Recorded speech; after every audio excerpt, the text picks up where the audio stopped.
G'day guys, welcome back to another Project Resto. We're on the acre block here around the house at the farm, and after a couple of weeks of a bit of tender love and care, a lot of water, it's looking pretty good.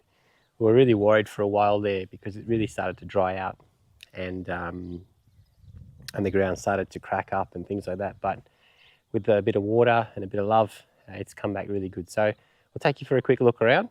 And then we've got a whole lot of edging and mowing and cleaning up to do. Then we'll talk about a couple of projects that we've got coming up later in the year. On the main yard here, the grass is growing pretty well.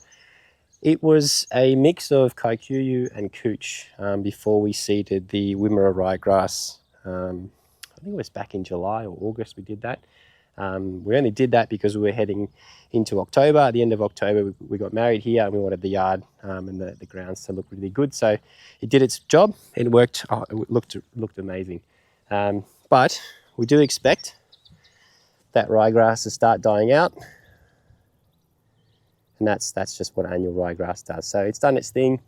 And as we're going through the summer months, the kikuyu and the cooch is starting to come back. But we are also seeing a whole bunch of weeds starting to come back in, particularly summer grass.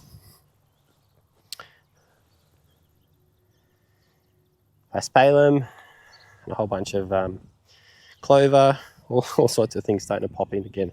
So after a mow, we are going to spray bow and arrow. It's been really quite effective on this property here in particular, and that should last us through until March or into autumn, and then we'll look at what's going to happen then.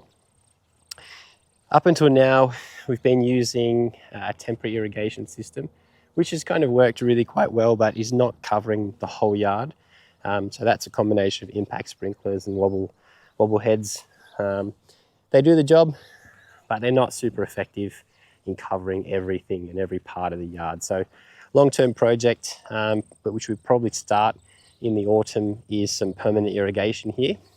Just working through a plan and a list of things that we need, components that we need to get that done. We have really good pressure and really good flow, which is awesome. Whether we divide the yard up into a number of zones, I'm not sure yet how we do that, just because the shape is really quite odd. But as we work through that plan, we'll get it sorted. I'm going to jump over to the other yard and show you what we're going to do over there. So this is the front yard. We've got predominantly cooch growing in here. And it's been growing really quite well. It's loving the heat and the humidity at the moment. Lots of water. It's really quite hungry. So we'll probably need to do a fertilizer over the next couple of weeks. But this yard was again sown with an annual ryegrass, so that is dying out as we'd expect it to. But on the side over here, we are going to run a turf trial. So I'll take you over, let's have a look. So this is the side yard, and you can see it's full of weeds. It's had no love and had lots of neglect over the last couple of months, particularly since July 2024. Just as a comparison, this is right next to it, and you can see it's filled in, it's lush, it's really healthy, looking really quite good. So this just shows you what a bit of care can do to a lawn. Over here though, patches galore. So the plan with this is to run an IronCutter trial. So we are going to, in our place in Sydney, we've got a couple of rolls from Qual Turf out in the Hawkesbury region, running a trial there to see how well it grows in Sydney. And the plan is to also run a trial here of about 100 square meters.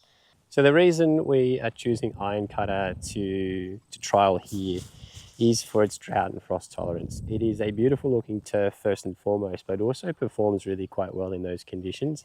And it's a turf we're going to be able to rely on through the periods where we do have a lot of frost and where we don't have a lot of rain.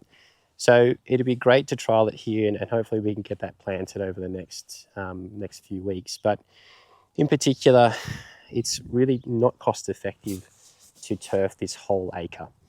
It's going to cost a fortune. So the plan is going to be to run the 100 square meter trial here, and then as we head into the summer of 2025, we will do a renovation on that plot and use the sprigs and the material we take out of that to then plant somewhere else here and repopulate and populate that area.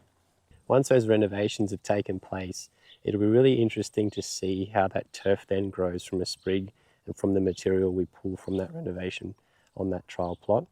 It'll be great to see it filling in, and I'm already really quite impressed with how IronCutter's performing at our place in Sydney. It's only been down a week and it's already rooting and starting to spread out, which is really impressive. But that being said, we have had a significant amount of rain over the last week, and the humid conditions, I'm sure, are really assisting that to happen.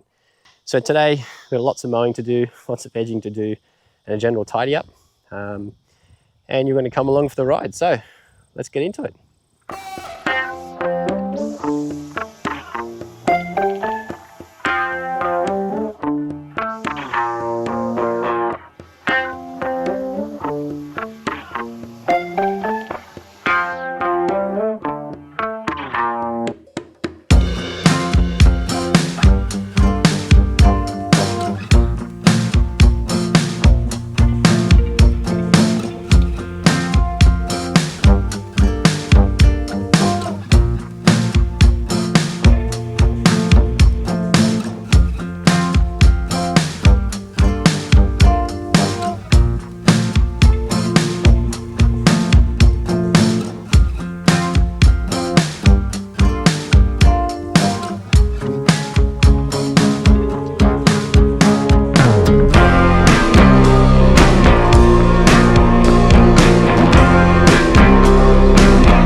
So yeah, that's all the mowing done. We'll get some bow and arrow out on here tomorrow, and if that's doing well over the next couple of days, the following days, then we might do a second mow, just to take a bit more off. So I only really mowed today at about 55 or 60 mil, so we do need to go back down to where it was sitting, which was around that 35, 40 mil mark, but we'll get it down there slowly.